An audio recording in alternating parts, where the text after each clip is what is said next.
শ্যামলকান্তি ভক্ত তার গালে যে দুই গালে 4 চড় মেরেছেন সেলিম ওসমান এবং তারপর বলেছেন শালা কান ধর, এবং তাকে কান ধরে উঠবোস করানো হয়েছে।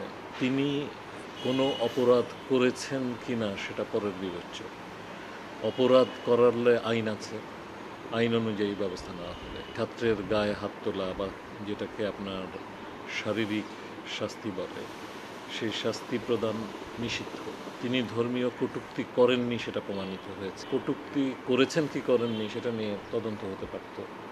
তদন্তের পরে তার যা শাস্তি প্রাপ্য, যদি তিনি অপরাধ করে থাকেন, সেই শাস্তি হতেই পারে। কেউ তো আইনের ঊর্ধ্বে নয়। একজন শিক্ষক, একজন হেডমাস্টার, একজন প্রধানমন্ত্রী, একজন সংসদ সদস্য, কেউই আইনের ঊর্ধ্বে নয়। কাজেই যদি শ্যামলকান্তি ভক্ত ধর্মে আঘাত দেওয়ার মতো কোনো কথা বলে থাকেন, কাজ করে থাকেন, সেটা নিয়ে তার শাস্তি হতে পারত। কিন্তু তার জন্য তো একটা বিচারিক পদ্ধতি আছে।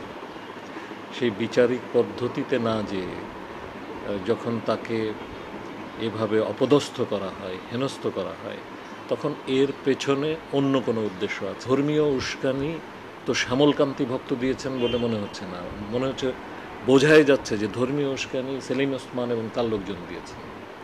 কেননা মসজিদের মাইককে ব্যবহার করে, সেইখানে কিন্তু তিনি ধর্মের বিরুদ্ধে কটূক্তি করেছেন এই কথা প্রচার করে, লোকজনকে জড়ো করে,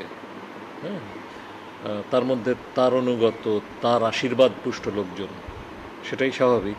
সেটা দিয়ে আপনার এমন একটা অবস্থা তৈরি করা হয়েছে যাতে করে সেই শিক্ষককে অপদস্থ করে বিদায় করা হয়। সেলিম ওসমান তো শুধু শ্যামলকান্তি ভক্তকে কান ধরে উদ্বোস করাননি, তারা সারা দেশের সমস্ত শিক্ষক সমাজকে কান ধরে উদ্বোস করিয়েছেন।